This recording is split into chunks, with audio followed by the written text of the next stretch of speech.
Assalamualaikum warahmatullahi wabarakatuh. Terima kasih atas kesempatannya. Di sini kami dari kelompok 7 akan mempresentasikan resume artikel dari kelompok 7. Next.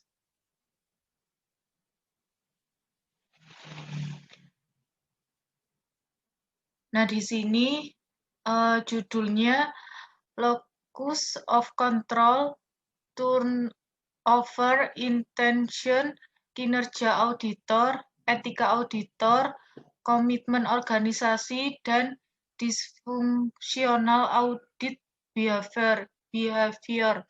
Penulis Lucia Elvira Medina, Aulivi Erma Calen, jurnalnya Jurnal Pajak, Akuntansi, Sistem Informasi, dan Auditing, Juni 2019, volume 1, nomor 1, halaman 1 sampai 21. Nah, di sini ada masalah apakah locus of control, turnover, intention, kinerja auditor, etika auditor, komitmen organisasi memiliki pengaruh terhadap disfungsional audit behavior. Tujuannya, penelitian ini bertujuan untuk menguji pengaruh locus of control, turnover, intention, kinerja auditor, etika auditor, dan komitmen organisasi terhadap disfungsional audit behavior pada kantor akuntan publik atau KAP di wilayah DKI Jakarta. Motivasi yaitu dalam menjalankan perannya, akuntan publik dituntut untuk menjunjung tinggi profesionalisme yang diwujudkan dalam sikap dan tindakan etisnya.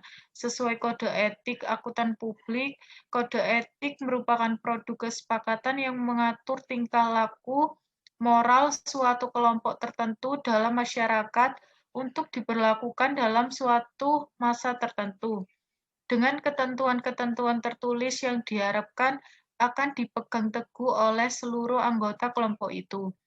Perangkat yang harus dipatuhi auditor independen adalah Standar Profesional Akuntan Publik atau SPAP, Kode Etik Akuntan Publik, dan Quality Control. Nah, di sini ada kontribusi penelitian, yaitu memberikan masukan kepada kantor akuntan publik di wilayah DKI Jakarta mengenai beberapa pengaruh dari disfungsional audit behavior. Selanjutnya akan dijelaskan oleh rekan saya.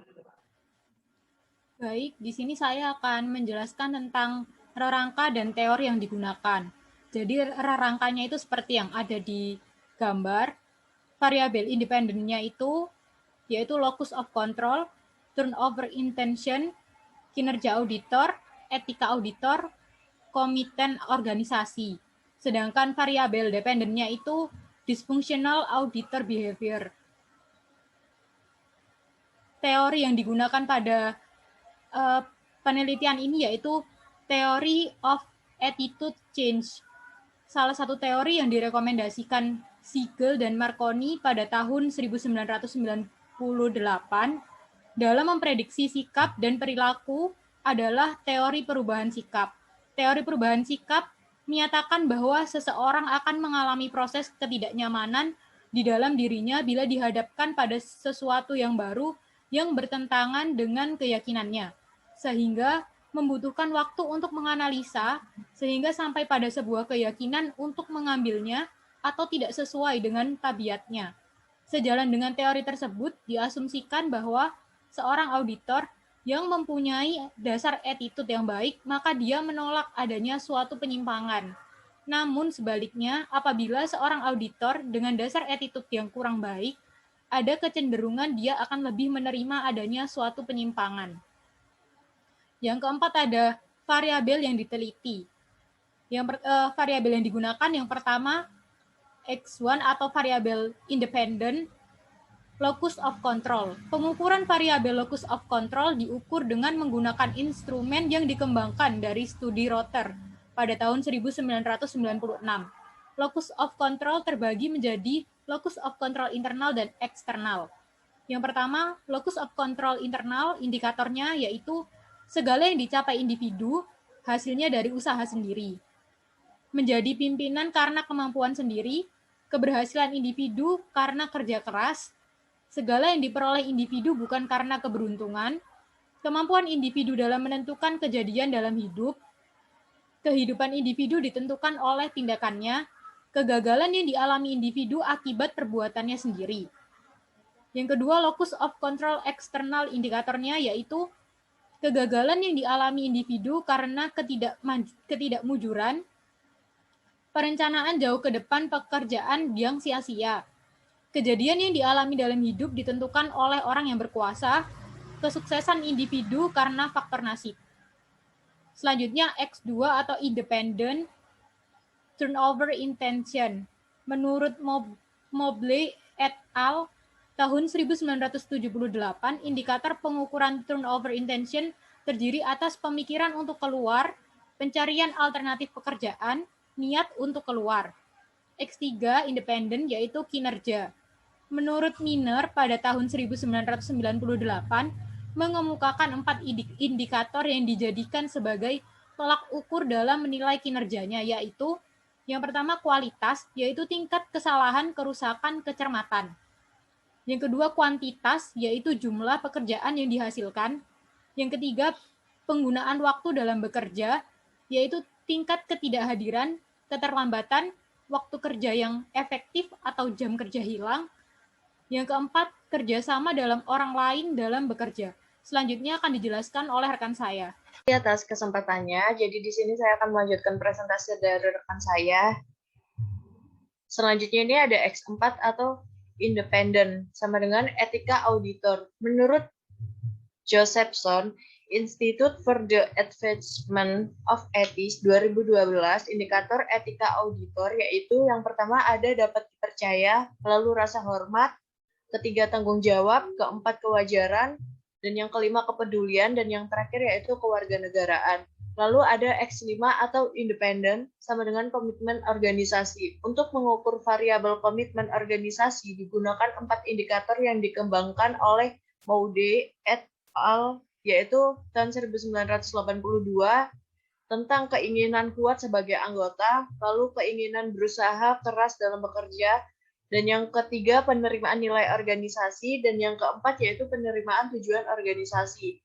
Lalu ada Y yaitu independent dysfunctional auditor behavior yang sudah disebutkan oleh rekan saya. Nah, menurut Donnelly et al. Pada 2003 yaitu terdapat 3 indikator dysfunctional audit behavior, yaitu indikator tersebut adalah yang pertama adalah premature sign off, lalu yang kedua ada underreporting of time, yang ketiga ada altering replacement of audit produce.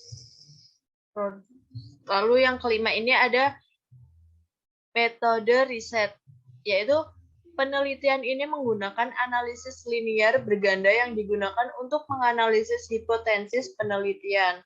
Metode analisis regresi berganda dapat menjelaskan pengaruh variabel dependen dengan beberapa variabel independen. Analisis dan pengujian dilakukan untuk mengetahui pengaruh locus of control, turnover, intention, kinerja auditor, etika auditor, dan komitmen organisasi terhadap dysfunctional auditor behavior. Selanjutnya akan dijelaskan oleh rekan saya. Terima kasih atas kesempatannya. Saya akan melanjutkan dari presentasi dari rekan saya. Yang keenam adalah hasil penelitian dan kesimpulan. Berdasarkan data yang telah dikumpulkan dan hasil pengujian yang telah dilakukan terhadap permasalahan, maka dapat diambil kesimpulan sebagai berikut. Yang pertama ada locus of control tidak mempunyai pengaruh terhadap defection audit behavior. Hal ini menunjukkan bahwa pengendalian dalam diri tidak berkaitan dengan persepsinya terhadap penerimaan perilaku menyimpang dalam audit. Yang kedua, turnover intention tidak mempunyai pengaruh yang terhadap defunction, audit behavior.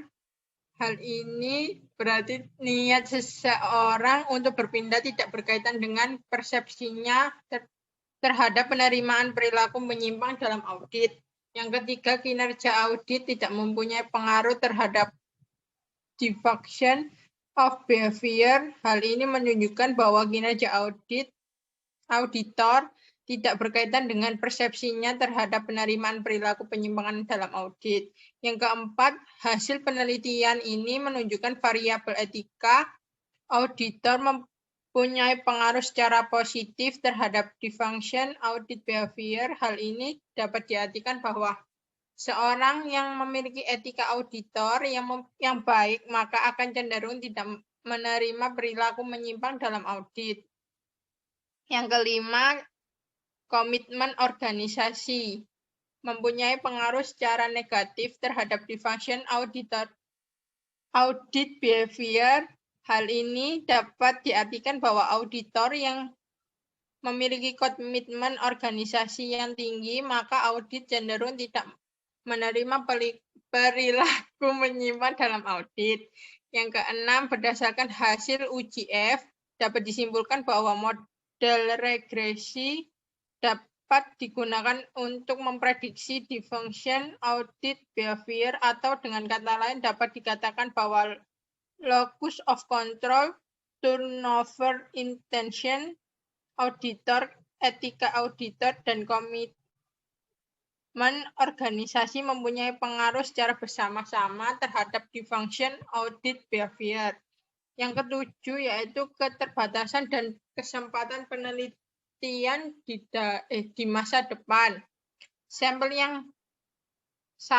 yang ditentukan adalah sebanyak 146 KAP, namun yang mengisi kuesioner hanya sebanyak 45 KAP. Sekian presentasi artikel kelompok kami. Bila ada salah kata, mohon dimaafkan. Wassalamualaikum warahmatullahi wabarakatuh.